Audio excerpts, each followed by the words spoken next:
अपनी कविताओं में प्रकृति के सौंदर्य को स्वर देने वाले सुकवि सुमित्रानंदन पंत समय के स्वर को पहचानते हुए जब छायावाद की सीमा से निकलकर प्रगतिवाद के प्रांगण में प्रवेश करते हैं तो द्रुत झरो जगत के जीर्ण पत्र जैसी कविता लिखकर प्रकृति का प्रतीकात्मक प्रयोग करते हुए प्रगतिवाद का संदेश देते हैं। आज हम पंत जी की इसी कविता की व्याख्या करने वाले हैं। नमस्कार साथियों, स्वागत है आपका माँ हिंदी चैनल पर। हम इस कविता की पंक्तियों की चर्चा प्रारंभ करें इसके पूर्व यह आवश्यक है कि आप इस कविता से संबंधित कुछ महत्वपूर्ण तथ्यों को जान लें। 1934 में प्रकाशित यह कविता युगांत तथा पल्लविनी नामक काव्य संग्रहों में संकलित है। पंत जी एक छायावादी कवि माने जाते हैं, पर 1936 में युगांत की रचना करके पंत जी ने छायावाद युग के अंत की तथा प्रगतिवाद के प्रारंभ की घोषणा कर दी। जो लोग प्रगतिवाद से परिचित नहीं हैं उन्हें संक्षिप्त में बता दूं कि कार्ल मार्क्स की विचारधारा से प्रभावित साहित्य को हिंदी में प्रगतिवादी साहित्य की संज्ञा दी जाती है। इस प्रकार के साहित्य में मुख्यतः सर्वहारा वर्ग अर्थात दलित शोषित वर्ग जैसे मजदूर, किसान, स्त्रियां आदि के अधिकारों की बात की जाती है और पुरानी मान्यताओं, रूढ़ियों और पुरातन परंपराओं का विरोध नजर आता है। इस कविता में भी आप देखेंगे कि कैसे एक प्रकृति प्रेमी कवि प्रकृति को माध्यम बनाकर प्रगति का संदेश देता है। तो सीधे चलते हैं कविता की पंक्तियों पर। 4 बंदों की इस कविता के पहले बंद में कवि लिखते हैं, द्रुत झरो जगत के जीर्ण पत्र। द्रुत झरो जगत के जीर्ण पत्र, हे स्रस्त ध्वस्त हे शुष्क शीर्ण, हिमताप पीत मधुआत भीत, तुम वीत राग जड़ पुराचीन। क्या कह रहे कवि? द्रुत झरो जगत के जीर्ण पत्र। द्रुत का मतलब शीघ्र, जल्दी, तीव्र गति से। जीर्ण पत्र का अर्थ होता है पुराने पत्ते। यहां जीर्ण पत्र यानी पुराने पत्ते पुराने समय की मान्यताओं, पुरानी रूढ़ियों, पुराने विश्वासों, पुरानी परंपराओं के प्रतीक के रूप में प्रयुक्त हुआ है। तो द्रुत झरो जगत के जीर्ण पत्र, हे पुराने पत्ते अब तुम्हारे झड़ने का समय आ गया है, तुम शीघ्र गति से झड़ जाओ। यानी हे पुरानी मान्यताएं, पुरानी रूढ़ियों, पुराने विश्वास, पुरानी परंपराओं, अब तुम्हारे अंत का समय आ चुका है। हे स्रस्त ध्वस्त हे शुष्क शीर्ण। स्रस्त का मतलब होता है शिथिल और ध्वस्त का मतलब होता है टूटा फूटा हुआ। तो पुराने पत्ते कैसे हो गए हैं? स्रस्त हो गए, शिथिल पड़ गए हैं, टूट फूट गए हैं। और हे शुष्क शीर्ण, वे सूख चुके हैं। शुष्क मतलब सूखा हुआ, शीर्ण मतलब सड़ा हुआ। तो हे स्रस्त ध्वस्त हे शुष्क शीर्ण, हिमताप पीत मधुआत भीत। ये सब विशेषण है जो पुरानी पत्तियों के लिए प्रयुक्त हुए हैं। हिमताप पीत, हिम का मतलब होता है बर्फ, पर यहां पर हम ठंड से उसका अर्थ ले सकते हैं, पाले से, कोहरे से उसका अर्थ ले सकते हैं। हिमताप पीत, जो हिम के ताप से पीले पड़ गए हैं। पतझड़ की ऋतु के पत्तों को आप देखिए, वो कैसे हो जाते हैं? पीले हो जाते हैं ठंड से तप करके। तपने का मतलब तो होता है गर्म होना, पर यहाँ तपने का अर्थ है ठिठुरना। हिमताप पीत मतलब ठंड से ठिठुर करके जो पीले पड़ गए हैं। हिमताप पीत मधुआत भीत, और जो मधुआत से, मधुआत मतलब बसंती हवाएं, जो बसंती हवाओं से डर गए हैं। तुम वीत राग जड़ पुराचीन, तुम कैसे हो? वीत राग हो। राग का मतलब होता है प्रेम, लगाव, आसक्ति। तो जो इन सबसे मुक्त हो गया उन्हें हम वीत राग कहते हैं। सन्यासियों को वीत राग कहा जाता है। तो तुम कैसे हो? वीत राग हो गए हो। तुम्हारे अंदर की प्रेम, तुम्हारे अंदर की आसक्ति, तुम्हारे अंदर का लगाव खत्म हो चुका है, यानी तुम नीरस हो गए हो।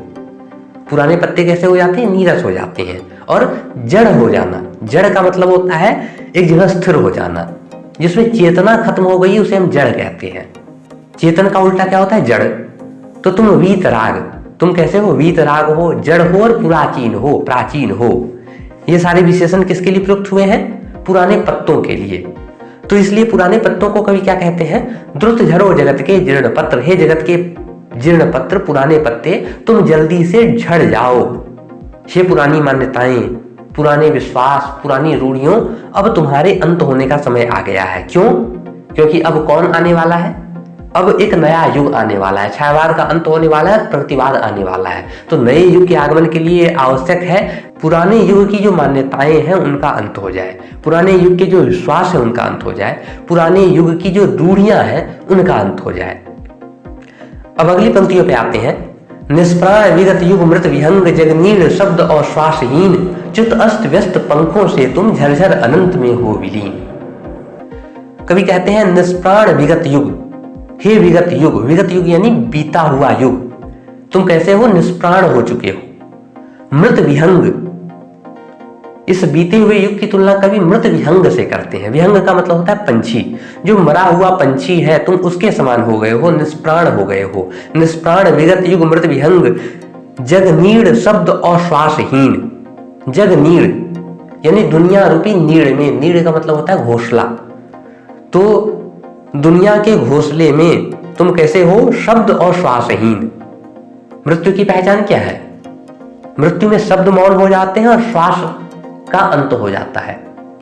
तो सांसों का अंत हो जाना, शब्दों का अंत हो जाना, ये तो मृत्यु की निशानी है। तो तुम कैसे हो? किसको संबोधित कर रहे हैं कवि? विगत युग को, बीते हुए युग को, कि हे बीते हुए युग तुम शब्द और श्वासहीन हो गए हो, तुम मृत विहंग के समान हो गए हो, तुम निष्प्राण हो गए हो। निष्प्राण विगत युग मृत विहंग, जगनीड़ शब्द और श्वासहीन, च्युत अस्त व्यस्त पंखों से तुम झरझर अनंत में हो विलीन। च्युत का मतलब होता है गिरा हुआ। भगवान कृष्ण का एक नाम अच्युत भी है।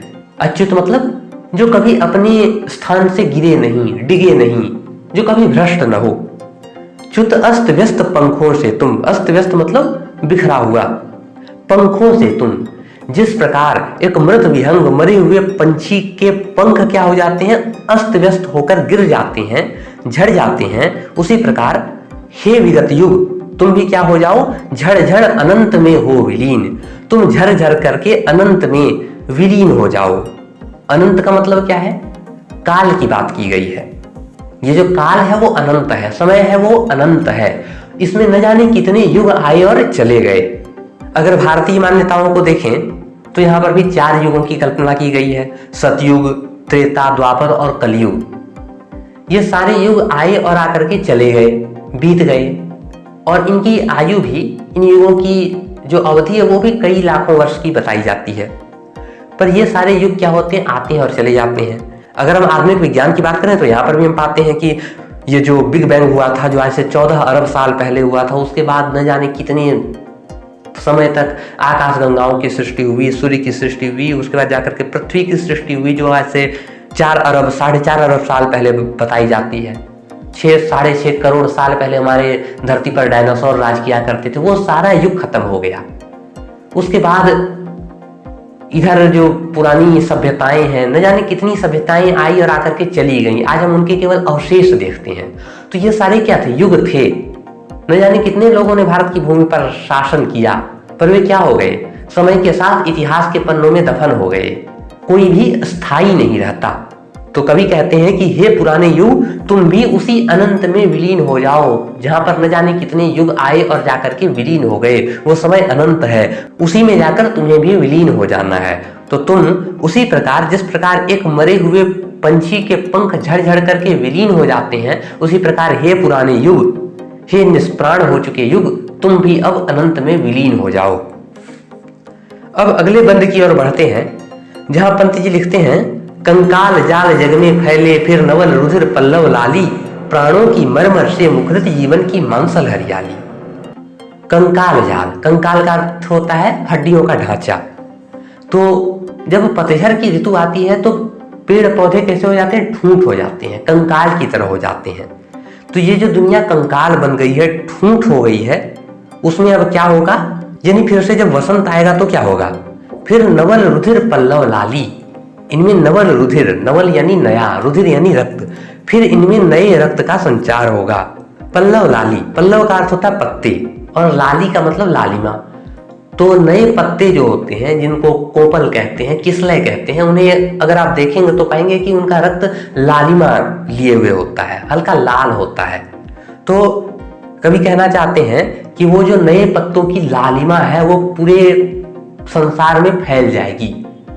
जो पतझड़ के कारण पेड़ पौधे ठूंठ हो गए हैं, वसंत के आने के बाद उनमें लालिमा फैल जाएगी, उनमें नए रक्त का संचार होगा, यानी एक नया युग आएगा। नए युग आने के बाद क्या होगा? उस नए युग के आगमन से पूरे संसार में नए रक्त का संचार होगा, नई ऊर्जा का संचार होगा, नए तेज का संचार होगा।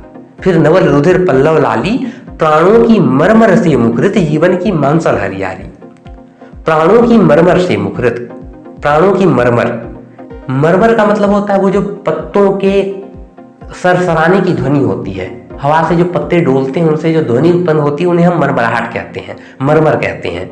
तो प्राणों की मरमर से मुखरित ये जो मरमराहट होगी, ये जो पत्तों के हिलने की ध्वनियां होंगी, वो किस चीज का प्रतीक है? प्राण का, चेतना का। कि जब वसंत की हवाएं चलेंगी और पत्तों के हिलने की जो सुमधुर आवाज आएगी, मरमर ध्वनि उत्पन्न होगी, उससे क्या मुखरित होगा, क्या ध्वनित होगा? मुखरित यानी ध्वनित, शब्दायमान होना। तो क्या शब्दायमान होगा, क्या ध्वनित होगा, क्या मुखरित होगा? जीवन की मांसल हरियाली। मांसल का अर्थ होता है मांस युक्त, जिसे अंग्रेजी में मस्कुलर कहा जाता है। तो संसार कैसा हो गया था? पतझड़ के कारण ठूठ हो गया था, कंकाल बन गया था, और अब उसे मांसल होना है। तो जब नया युग आएगा, जब वसंत आएगा, जब नए रुधिर का संचार होगा संसार में, तो क्या होगा? उसमें मांसलता आएगी, उसमें एक नया सौंदर्य आएगा, उसमें एक नया तेज आएगा, उसमें नए प्राण आएंगे। तो प्राणों की मरमर से मुखरित वो जो मरमराहट होगी, वो जो पत्तियों की सरसाहट होगी, उससे क्या ध्वनित होगा? जीवन की मांसल हरियाली, जीवन की जो मांस युक्त हरियाली है, जीवन की जो सौंदर्य युक्त हरियाली है, वो फिर कैसे ध्वनित होगी, कैसे शब्दायमान होगी? पत्तियों की सरसराहट के द्वारा। यानी जब नया युग आएगा तो पुराने युग के विश्वास खत्म हो जाएंगे, और भले दुनिया उस समय ठूठ लगने लगे, पर पतझड़ का मतलब है कि फिर से वसंत के आने की संभावना है।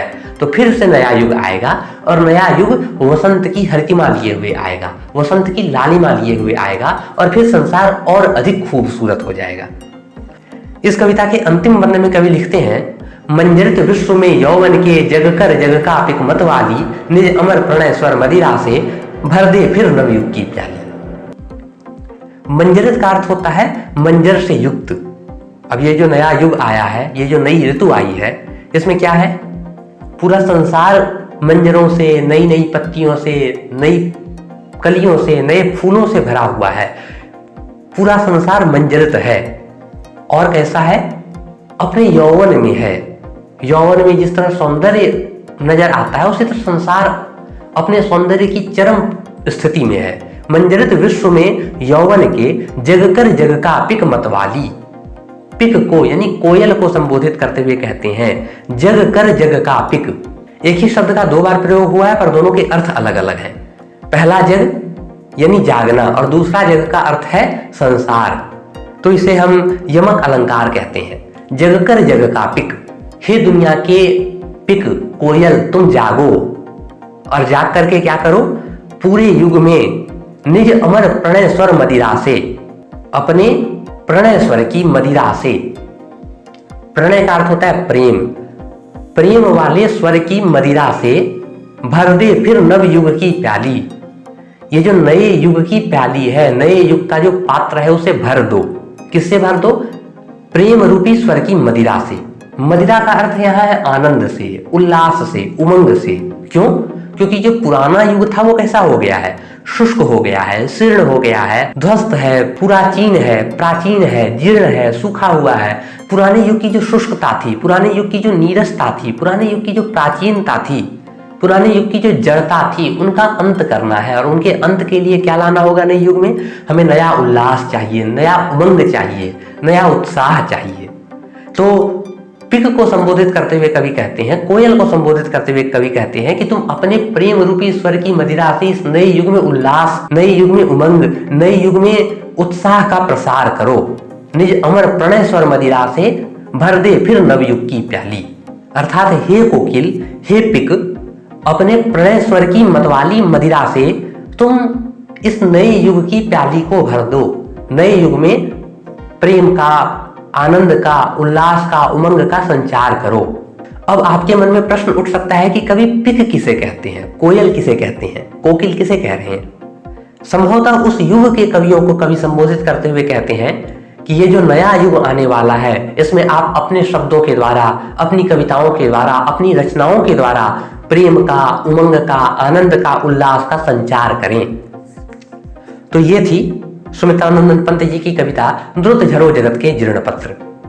आशा है कि यह कविता आपको जरूर पसंद आई होगी। यदि आप कविता प्रेमी हैं तो बाई वाले प्लेलिस्ट पर क्लिक करके हिंदी की अन्य महत्वपूर्ण कविताओं का पाठ सुन सकते हैं। और बहुत जल्द इस हिंदी चैनल पर सुमित्रानंदन पंत जी का जीवन परिचय भी अपलोड होने वाला है, तो उसे देखने के लिए आप दाई वाली वीडियो पर जा सकते हैं।